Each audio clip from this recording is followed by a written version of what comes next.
Plenário tipifica o crime de estupro coletivo e vota outras propostas relacionadas aos direitos das mulheres.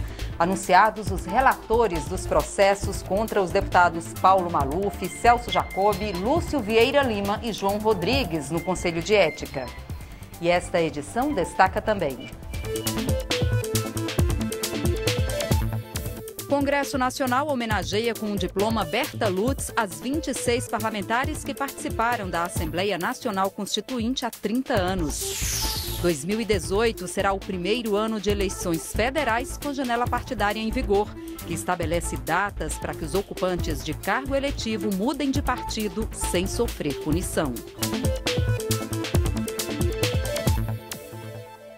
Boa noite em Brasília, 9 horas e 49 minutos. O Jornal da Câmara começa agora. Nesta quarta-feira, a sessão do plenário foi toda dedicada à análise de projetos defendidos pela bancada feminina e várias propostas foram aprovadas. A gente vai falar com a repórter Dini Moraes, que está no Salão Verde e tem as informações. Dini, a gente sabe que você está aí com a coordenadora da bancada feminina, a deputada Soraya Santos. Vamos fazer um balanço aí dessa sessão, que hoje foi uma sessão especial, diferente, né, Dini? Boa noite. Boa noite, Jaciene. Boa noite a todos que nos acompanham agora ao vivo pela TV Câmara. Isso mesmo, hoje a pauta foi toda dedicada a projetos apontados como prioritários pela bancada feminina aqui da Câmara dos Deputados. Lembrando que dos 513 deputados, 54 são mulheres. Enfim, foram elencados 7 projetos. Dos 7 projetos, 6 foram aprovados e todos com acordo. Como você mesma disse, Jaciene, eu estou aqui com a coordenadora da bancada feminina, a deputada Soraya Santos, do Rio de Janeiro, e ela comemorou bastante no final da sessão a aprovação desses projetos todos por acordo, né, deputada? A gente sabe que um dos pontos dessa comemoração é por causa da relevância dos projetos de lei. A senhora poderia falar para a gente um pouquinho a respeito disso? Isso foi o ponto áureo daqui da votação, porque eu estou no meu primeiro mandato e nos 3 últimos anos, quando chegava a ideia de votar uma pauta feminina, só tinha requerimento de urgência e o projeto era retirado. E eu pedi ao presidente, primeiro, que pudesse ser presidido pela mulher que representava a mesa, a deputada Mariana. E segundo, que nós mulheres queríamos ir ao termo, votar. Se tivesse que fazer votação nominal, nós iríamos. Mas nós iríamos dar uma demonstração, pela relevância do projeto, que iríamos construir, no mesmo momento da votação, todas as aparas, todas as divergências, para que a gente pudesse, dos 7 projetos, termos 6 aprovados. Nós não tivemos requerimento de urgência e retirada de pauta. Isso foi um grande diferencial dessa votação. Agora, por que a dificuldade, deputada, para explicar para quem acompanha a gente agora ao vivo, qual é a dificuldade de votar esse tipo de projeto ao longo do ano, né? Porque é comum a Câmara fazer esse esforço no Dia Internacional da Mulher e votar pautas elencadas pela bancada feminina, mas por que não votar ao longo do ano? Eu pergunto isso porque diversas parlamentares hoje, ao longo da sessão, falaram sobre isso, né? E foi o meu pedido como coordenadora da bancada, que a gente pudesse fazer um recorte, por exemplo, se é todo 8 de cada mês ter uma pauta como essa, reunindo os melhores projetos. É importante entender que a bancada, quando indicou esses projetos, ela permeou vários setores, porque o assunto feminino ele é transverso. Então nós tivemos projetos que envolvem a educação, no que tange as adolescentes que são grávidas e que abandonam por vergonha do aleitamento. Nós tivemos estupro coletivo, quer dizer, ou seja, leis, matérias inerentes à violência contra a mulher. Nós temos regulamentação da dignidade profissional, que foi das esteticistas, que mais de 74 anos de profissão e nós não tínhamos avançado, onde a mão de obra é mais de 75%. Nós tivemos um comitê do assédio moral, nós tivemos o projeto da saúde. Então, nós pensamos de cada área temas relevantes, mas o nosso pedido é que, uma vez demonstrado que o resultado final de temas tão significativos foi como esse, nós queremos repetir em cada mês, e não só no Dia Internacional da Mulher. Agora, para a última pergunta, o que fica faltando? Qual é um tema que é um tema delicado e que é preciso que as mulheres parlamentares se debrucem e lutem mais de agora em diante? Nós temos muitos temas importantes, então nós teríamos que fazer recortes por área. Mas tem um assunto que envolve muito as mulheres, que é a tipificação do crime virtual, onde as mulheres estão sendo chantageadas com medo de colocar sua imagem na internet e elas estão sendo estupradas, violentadas. Isso é um tema muito relevante, né? Isso vem do revenge sex, ou seja, eu posso postar para você a minha foto, mas eu não te dou o direito de me expor a todo mundo. E isso é um recorte que atinge uma camada muito jovem, né? As adolescentes principalmente. Nós colocamos aqui no corredor uma estatística, não de ministério, mas nós colocamos uma estatística de crimes virtuais que de janeiro de 2015 a maio de 2017 foram mais de 3.400 jovens mortas nesse Brasil. Nós nos baseamos em notícias de jornal. Imagine o que tem por aí afora. Nós temos que encarar, por exemplo, a questão da pedofilia, que no Brasil está alarmante. Quando a gente fala de projetos de mulher, nós estamos falando também dos nossos filhos.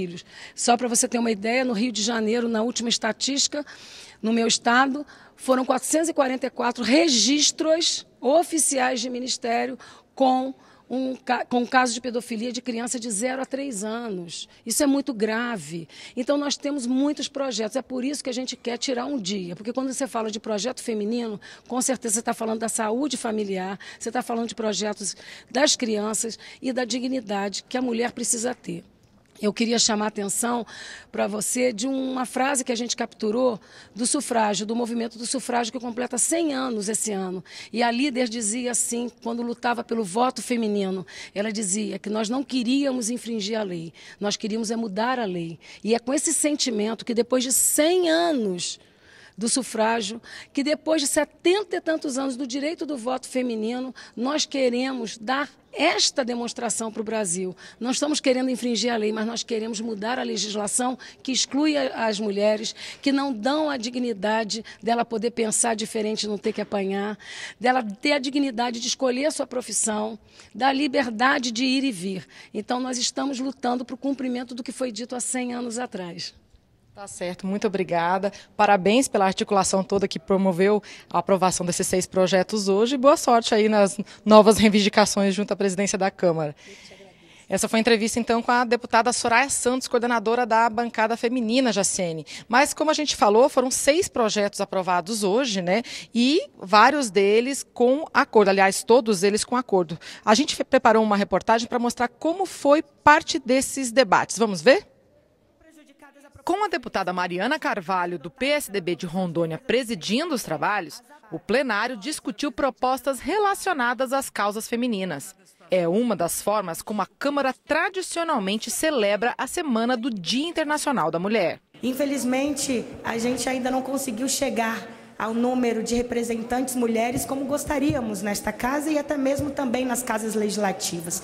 E eu acredito que esta semana, com essas aprovações desses projetos, sejam também uma reflexão para que possamos continuar colocando pautas como das causas das mulheres, causas femininas, contra a violência, contra o abuso, que continuem sendo rotineiras e que cada vez com maior frequência. Também houve protesto.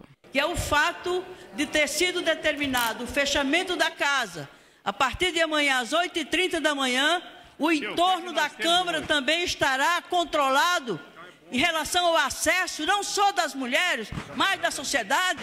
É algo inaceitável, presidente. O Dia Internacional da Mulher não é só da Câmara, nem muito menos só das deputadas da Câmara. É uma data internacional, é uma data da sociedade. Um dos projetos aprovados aumenta a pena para casos de estupro coletivo e também especifica como crime o que está sendo chamado de importunação sexual. É um novo tipo que se mostrou de crime, que se mostrou, infelizmente, muito ativo no transporte coletivo brasileiro e que nós precisamos tipificar. Eu apresentei esse projeto quando, mais uma vez, um monstro ejaculou em uma senhora lá na Avenida Paulista e um ônibus na Avenida Paulista. Então, meu projeto está totalmente contemplado da aprovação desse projeto. Como lembrou a relatora, a proposta também ataca outras práticas ligadas à violência sexual. Existem vários sites no Brasil que ensinam como estuprar,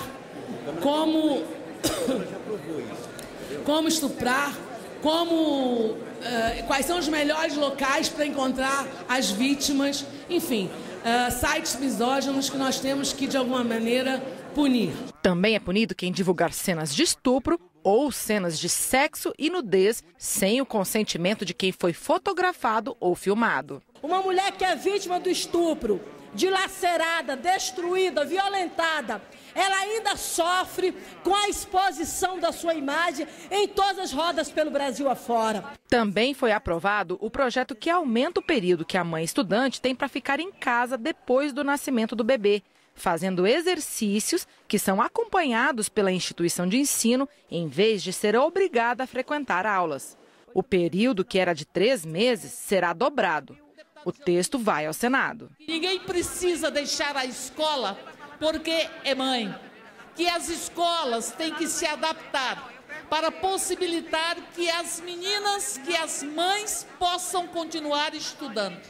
E nós estamos falando de um lugar, que é o Brasil, onde nós temos um índice altíssimo de gravidez precoce. Adolescentes grávidas constituem ao longo um grupo de estudantes mais vulneráveis a pressões que costumam culminar com a interrupção e o abandono definitivo da trajetória da escolaridade. Dini, além dessas propostas que a gente viu aí na reportagem, que outros projetos foram aprovados hoje? Foram outros 4 e a gente vai falar deles bem rapidamente, porque não dá para explicar tudo direitinho, né, Jaciane? Vamos lá. Um deles, ele tira a guarda do agressor ou da agressora, no caso, se for mulher, em caso de agressão ou crime de violência grave contra os filhos ou contra o cônjuge. Deixa eu te dar um exemplo. Se por acaso o pai matar a mãe, ele automaticamente perde a guarda do filho. Se o pai estupra os filhos, ele também automaticamente perde a guarda dos filhos. Parece meio absurdo, mas isso acontece no Brasil, de ter algum agressor que continua com a guarda dos filhos mesmo cometendo esse tipo de crime. Bom, o outro projeto que foi aprovado foi a regulamentação da profissão de esteticista e cosmetólogo, aí dividindo aí em nível superior e nível técnico, ou seja, nível médio, né? Quem tem nível superior é responsável pelas clínicas estéticas, quem tem nível técnico é responsável por executar os procedimentos estéticos. Essa lei, ela vai para sanção, mas ela não trata de ato médico, nada que seja privativo de médico, e nem daquelas profissões de embelezamento, por exemplo, cabeleireiro, viu? Bom, mais um projeto aprovado é um que torna obrigatória a notificação e o registro de casos de câncer e de fetos mal formados. Isso tanto na rede privada quanto na rede pública de saúde. E, por fim, foi criado aqui no âmbito da Câmara dos Deputados um comitê contra assédio moral e sexual para poder analisar aí as denúncias que, porventura, vierem a ocorrer aqui nas dependências da própria Câmara dos Deputados, Jaciane. Tá certo, Dini. E a gente tem sessão convocada para amanhã, temos votações amanhã, né? Votações de acordos internacionais. Tá certo. Muito obrigada, Dini, pelas informações. Boa noite, Jaciane. Boa noite. O presidente da Câmara, deputado Rodrigo Maia, convocou para a próxima terça-feira uma nova reunião para instalar a comissão especial que vai analisar a privatização da Eletrobras. A convocação foi lida em plenário nesta quarta-feira pela deputada Mariana Carvalho. Como nós mostramos aqui no Jornal da Câmara, a reunião de instalação estava marcada para ontem, mas foi adiada depois de uma questão de ordem questionando a composição do colegiado. Todos os anos, uma sessão solene do Congresso Nacional entrega o diploma Cidadã Berta Lutz a pessoas que se destacam na defesa dos direitos das mulheres. Em 2018, a homenagem que é feita sempre na Semana do Dia Internacional da Mulher foi especial. Destinou-se a 26 mulheres que participaram da Assembleia Nacional Constituinte 30 anos atrás. O vídeo, apresentado no início da sessão solene, mostrou depoimentos e imagens da atuação das deputadas durante a Assembleia Nacional Constituinte nos anos de 1987 e 88. Eram apenas 26 entre 512 parlamentares, 5% da representação total. Mas elas tiveram presença marcante em áreas como educação, infância e juventude, saúde e direitos sociais.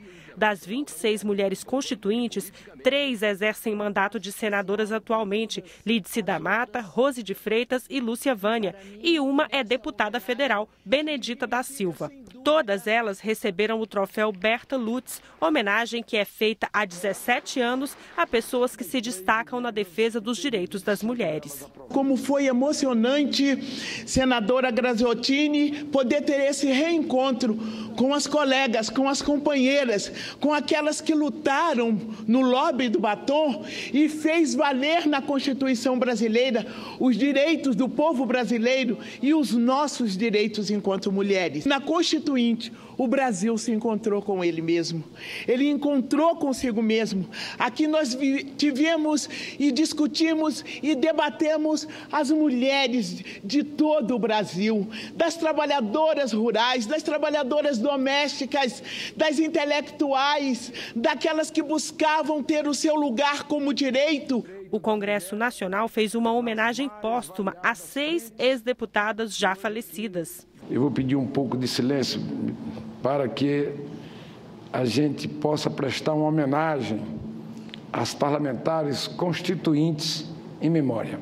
Uma das autoras do requerimento para a sessão de homenagens, deputada Soraya Santos, falou de desafios para as mulheres atualmente e bandeiras da bancada feminina, como o combate à violência, inclusive pelas redes sociais. Ela também lembrou a importância da atuação de Berta Lutz, ex-deputada federal na década de 1930, pioneira na luta pelo direito ao voto feminino. Nós estamos há 100 anos do primeiro voto feminino no mundo.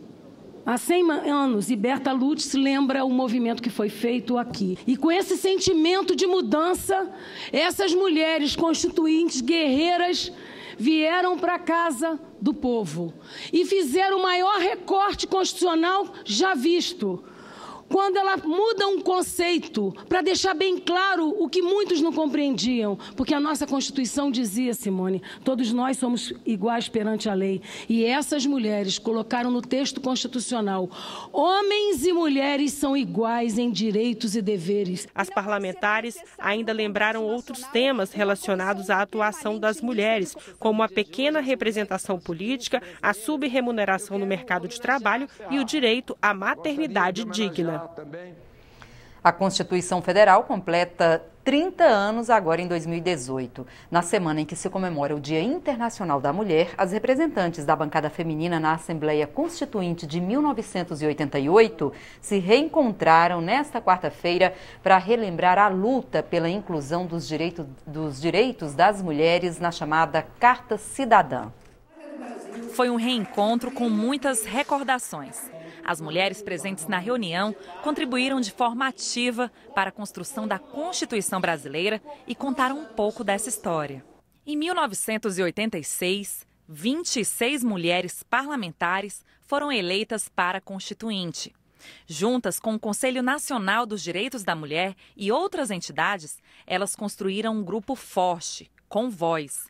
E das mais de 3.000 emendas apresentadas, conseguiram a aprovação de 80%, como licença maternidade de 120 dias, igualdade salarial entre homens e mulheres e o direito à titularidade da terra. Esse grupo de mulheres ficou conhecido como a Bancada do Batom, nome que apareceu de forma pejorativa, mas que acabou virando sinônimo de luta. Nós estávamos no corredor, nós vimos todos os dias para cá. Nisso, alguns deputados estavam passando. Quando viu a gente, ele disse assim, lá vem o lobby do batom. Uma forma pejorativa, como uma maneira de nos... Sabe, ai, lá vem aquele grupo. Aquilo deixou a gente muito magoada, não sabia se ia brigar, se ia denunciar, se ia escrever uma carta. E nós tivemos a brilhante ideia de transformar aquilo que parecia uma ofensa numa força política. E daí nós assumimos, sim, que éramos o lobby do batom. Foi a união das 26 mulheres constituintes, 5% apenas representando todo o Brasil, com uma responsabilidade imensa de lutar, né, contra a discriminação, a violência, lutar pelos direitos. E então foi assim um momento, independente de partido, independente de ideologia, religião, nós tivemos assim a sabedoria de nos unir e dar assim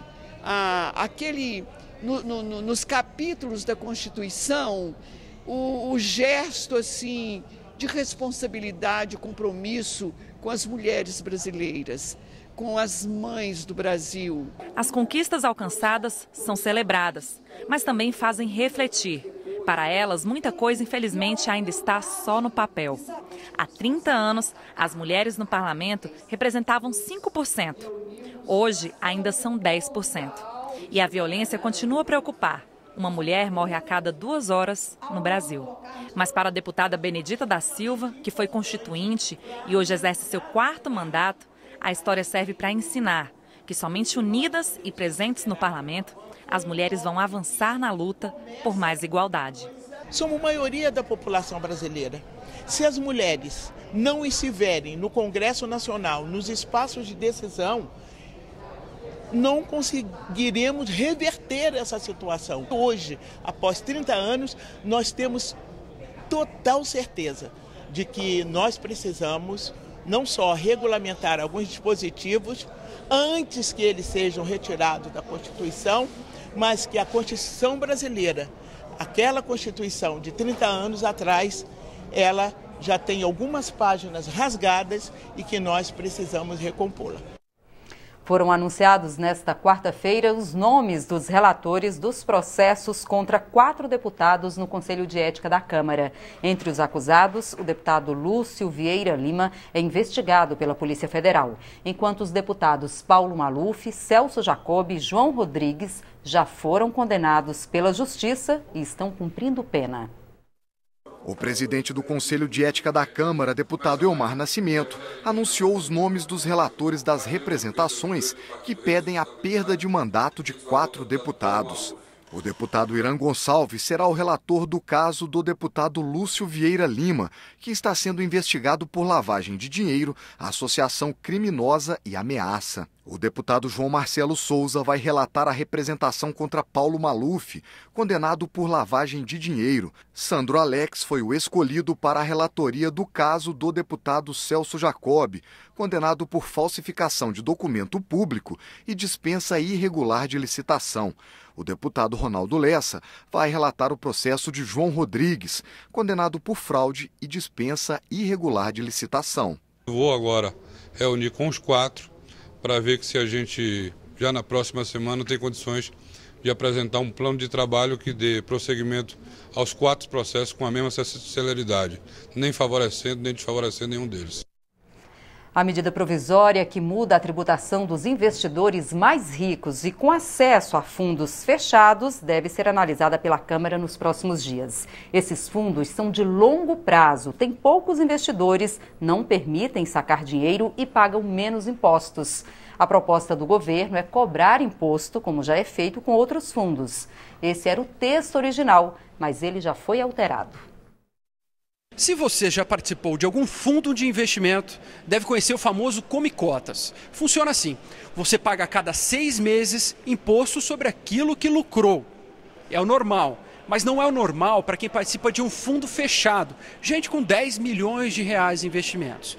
Para essas pessoas, o imposto é pago só uma vez, lá no final do investimento. E é claro, isso faz diferença sim para o lucro deles e faz também diferença para a arrecadação do governo. A proposta do governo é ter uma regra só para todo mundo. Até aí, todos concordam. O problema é o que fazer com os fundos que já existem. O governo queria cobrar a fatura. A comissão mista não concordou. Seria uma mudança no meio do jogo, mas infelizmente aquilo que o governo pleiteava não foi possível atender. Só nesse ponto, o governo esperava arrecadar 10 bilhões de reais. Agora, a tributação vai valer só para os novos fundos. A mudança produziu um efeito curioso. A oposição defendendo a proposta do governo. Nós da oposição queríamos aprovar a medida provisória que o governo fez e entendíamos que esta nova forma de tributação deveria ser cobrada imediatamente destes investidores. É o Brasil com seu sistema tributário de cabeça para baixo. Os mais ricos pagam pouco imposto e os mais pobres pagam cada vez mais impostos. A base do governo votou para continuar neste quesito com esta lógica. Este será o primeiro ano de eleições federais em que vai vigorar a chamada janela partidária. A nova regra foi instituída pela Emenda Constitucional 91 de 2016 e autoriza a troca de partido em um período determinado sem que os detentores de mandato sofram punições. Aqui na Câmara, alguns deputados já anunciaram que vão mudar de legenda. A disputa eleitoral é decisiva para a sobrevivência dos partidos políticos, porque a quantidade de votos que cada bancada recebe determina o valor do fundo partidário e o tempo da propaganda eleitoral gratuita na TV e no rádio de cada legenda. Até 2016, a legislação punia com a perda de mandato o parlamentar que mudasse de partido sem justificativa. Uma nova regra, em vigor desde 2016, permite a troca de legenda sem punições durante um mês no ano da eleição.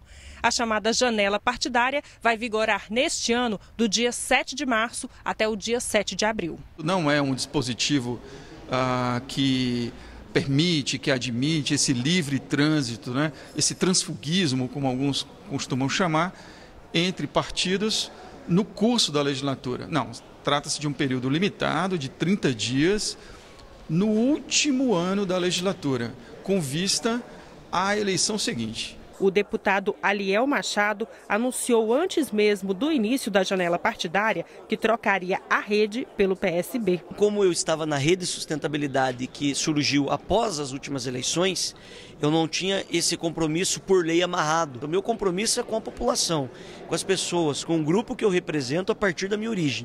Mas no Brasil é preciso, obrigatório você estar afiliado a um partido político. Na Câmara, há quem critique a janela partidária. O próprio líder do governo prevê que haja trocas de legenda envolvendo deputados da base aliada do governo, mas defende a fidelidade partidária. A janela, ela expõe o problema da política.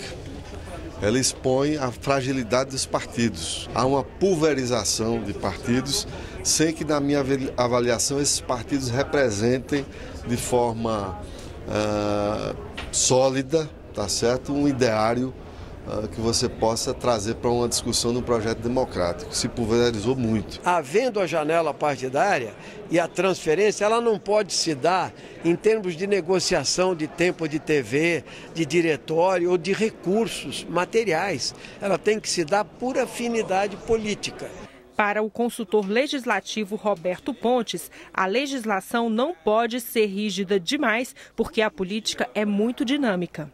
Com a introdução da janela, é possível que se enxergue esse instituto até como quase que um fortalecimento, ou seja, se a legislação abre um período de exceção para que haja essa movimentação partidária, é porque nos demais não são, não é autorizada essa movimentação. Então a política é dinâmica. Essa possibilidade, no último ano, em um período de apenas 30 dias, com vista à eleição seguinte, não me parece que é isso a fragilizar o princípio da fidelidade partidária. O novo líder do PSDB é o deputado Nilson Leitão, do Mato Grosso. Já a bancada do PCdoB escolheu o deputado Orlando Silva, de São Paulo, para conduzir os trabalhos pelo partido aqui na Câmara. Veja agora quais são as prioridades dessas duas bancadas para este ano. A minha tarefa central é fortalecer a oposição ao governo Temer. Na nossa avaliação, é um governo de desconstrução nacional, um governo que fere a soberania, que liquida com ferramentas importantes para a retomada do crescimento econômico. É o governo que, por exemplo, acabou com a TJLP do BNDES, que é um instrumento fundamental para financiar o desenvolvimento. É o governo privatista, que quer privatizar empresas estratégicas como é a Eletrobras. É um governo que tem cortado recursos para a área social, a partir da aprovação da mudança na Constituição, que estabelece um teto de gastos. Nós temos aqui no ambiente da Câmara dos Deputados que estimular que o Parlamento tenha protagonismo. A Câmara dos Deputados deve discutir uma agenda do Legislativo para o Brasil. Interessa ao PCdoB que nós discutamos medidas para retomar o crescimento econômico, com a participação do Estado, que deve ter protagonismo, estimulando atividades de crescimento econômico e estimulando também que o setor privado possa, digamos assim, agir, atuar no sentido de gerar emprego e renda para o conjunto da população brasileira. A economia, né?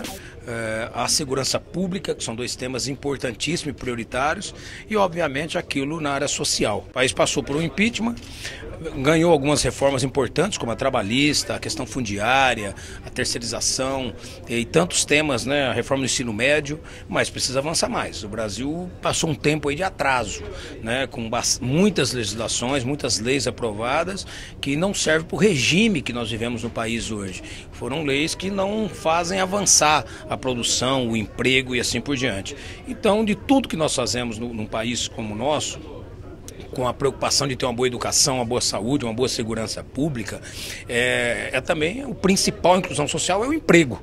Então é necessário desburocratizar o país, modernizar o país para isso, e entender que num país capitalista é necessário ter legislação que faça com que tudo isso seja destravado. E dando um bom emprego, o Estado tem que cumprir o restante do seu papel, que é cuidar da família brasileira, na boa educação, na boa saúde e na segurança pública. Esta edição termina agora. Para outras informações ou para rever nossas reportagens, é só acessar o nosso portal na internet. O Jornal da Câmara volta amanhã. Até lá. Tchau.